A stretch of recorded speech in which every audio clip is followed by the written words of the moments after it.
रामचरण कहाँ है तू? शाहरुख ने कर दी जिंदगी की सबसे बड़ी गलती।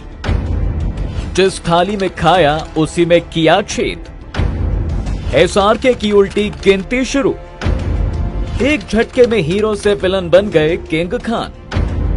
2023 में शाहरुख ने पठान, जवान और डंकी से ऐसा बवाल काटा कि उन्होंने अकेले बॉलीवुड की डूबती नैया को पार लगा दिया। शाहरुख की तीनों ही फिल्मों में जवान सबसे ज्यादा हिट रही, जिसने अकेले 1148.32 करोड़ का बिजनेस किया और किंग खान को एक बार फिर से बॉलीवुड का बादशाह बना दिया। इस फिल्म को साउथ के सबसे बड़े डायरेक्टर्स में से एक अटली ने बनाया था। अटली ने ऐसे वक्त में शाहरुख को अपनी फिल्म में लिया जब कोई भी उनके साथ काम नहीं करना चाहता था, क्योंकि किंग खान एक के बाद एक फ्लॉप फिल्में दे रहे थे और उनकी फिल्म जीरो तो इतनी बड़ी फ्लॉप थी कि इसके बाद शाहरुख ने फिल्में करना ही छोड़ दिया था और उन्होंने अगले 4 साल तक कोई भी फिल्म साइन नहीं की, जबकि अटली ने अपने करियर में सिर्फ 5 फिल्में ही की हैं और सभी हिट थी। शाहरुख अटली के पास तब गए जब उन्हें लगा कि उनका डूबता करियर अटली बचा सकते हैं और ऐसा हुआ भी। 2023 में जवान रिलीज हुई और उसने बॉलीवुड के सारे पुराने रिकॉर्ड तोड़ डाले और इसके बाद से ही शाहरुख एक बार फिर अटली के साथ काम करने में लगे हुए हैं, क्योंकि उन्हें पता है कि उनके करियर को अब साउथ के डायरेक्टर्स ही बचाए रख सकते हैं। बॉलीवुड वाले फिल्मों के नाम पर जो बनाते हैं उनसे उनका करियर नहीं बचा रह सकता, पर इसके बाद भी शाहरुख ने ऐसा कुछ कर दिया। अब उनकी उल्टी गिनती शुरू हो गई है और उनके करियर को शायद ही कोई बचा सकता है, क्योंकि खुद को सेक्युलरिस्ट बताने वाले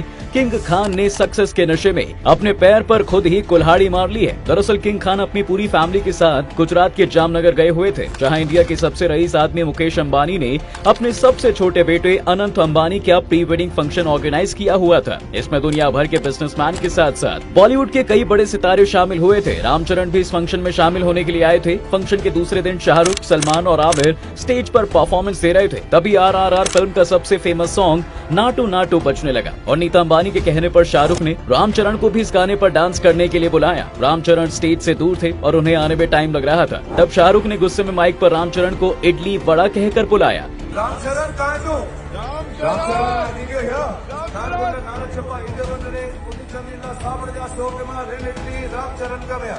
इसके बाद रामचरण स्टेज पर जल्दी से पहुंचे और उन्होंने नाटू नाटू गाने पर डांस भी किया। पर अब फंक्शन में शाहरुख के बिहेवियर को लेकर सवाल उठाया जा रहा है और रामचरण के फैंस सोशल मीडिया पर पोस्ट डाल कर SRK पर अपना गुस्सा निकाल रहे हैं कि उन्होंने कैसे साउथ के इतने बड़े स्टार पर रेसिस्ट कमेंट किया। यहाँ तक कि इस इंसिडेंट के बाद रामचरण की makeup artist Zeba Hasan function छोड़कर ही चली गयी। साथ ही ज़ेबा ने अपने इंस्टाग्राम अकाउंट पर स्टोरी लगाकर शाहरुख को लेकर अपना गुस्सा जाहिर किया। ज़ेबा ने लिखा कि एक बड़े स्टार के साथ ऐसा किया जो बेहद अपमानजनक है। ज़ेबा के अलावा और भी लोग शाहरुख की इस हरकत पर उन्हें ट्रोल कर रहे हैं। एक यूजर ने सोशल मीडिया पर पोस्ट डालकर कहा कि एक साउथ इंडियन डायरेक्टर ने उनके करियर की सबसे बड़ी हिट दी और शाहरुख खान रामचरण को इडली कहकर दक्षिण भारतीयों के प्रति नस्लवादी व्यवहार कर रहे हैं। यहाँ तक कि बहुत से लोग शाहरुख को उनके इस बिहेवियर पर शर्म करने के लिए भी कह रहे हैं। वहीं शाहरुख की फैन आर्मी के लोग अब उनको सपोर्ट करने के लिए मैदान में आ गए हैं और वो शाहरुख को बचाने के लिए कह रहे हैं कि SRK ने रामचरण को बुलाने के लिए अपनी फिल्म रावण का डायलॉग बोला है और वो रामचरण की बेइज्जती नहीं कर रहे थे। लेकिन शाहरुख की फैन आर्मी अपने सुपरस्टार को डिफेंड करने के चक्कर में ये भूल गई कि फिल्म में शाहरुख खुद एक साउथ इंडियन बने थे।